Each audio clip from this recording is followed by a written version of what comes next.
La vie de Pavlov. Premier roman. Christine Janet. Extrait.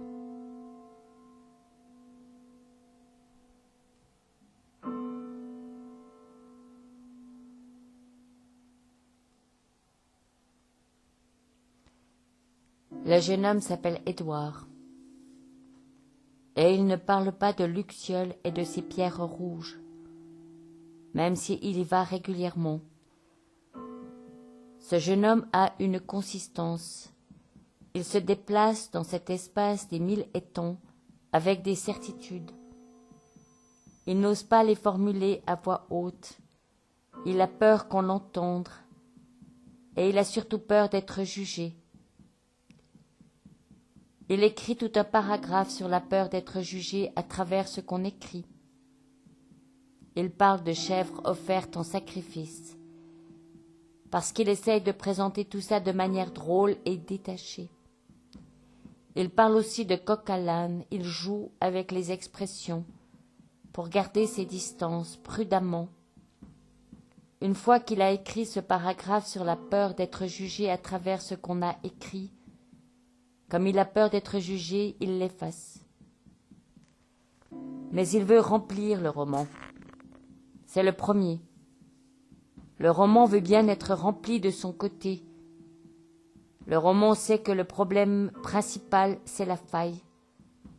C'est le questionnement. C'est le déséquilibre. Que seul le déséquilibre est fertile. Le roman sait qu'écrire un équilibre se fait tout seul. Il n'y a qu'à aligner les phrases banales.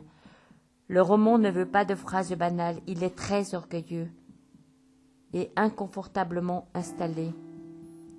D'un côté, il refuse la banalité, poussé par le désir d'être quelqu'un.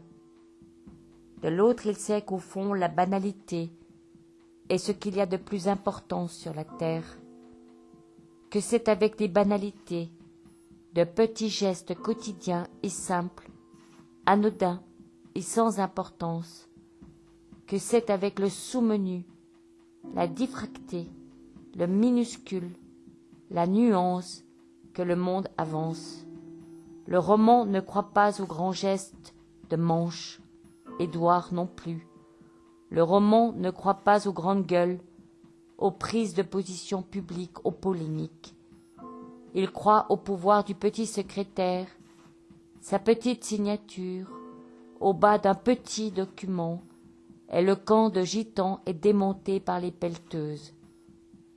Le roman croit que le mal, la souffrance ne sont pas provoquées par du visiblement hurlant, vociférant et agressif.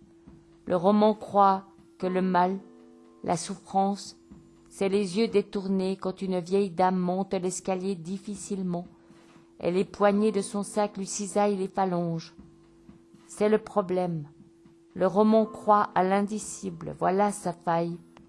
Le roman va écrire sa faille, c'est-à-dire écrire un indicible qui sera dit, mais autrement.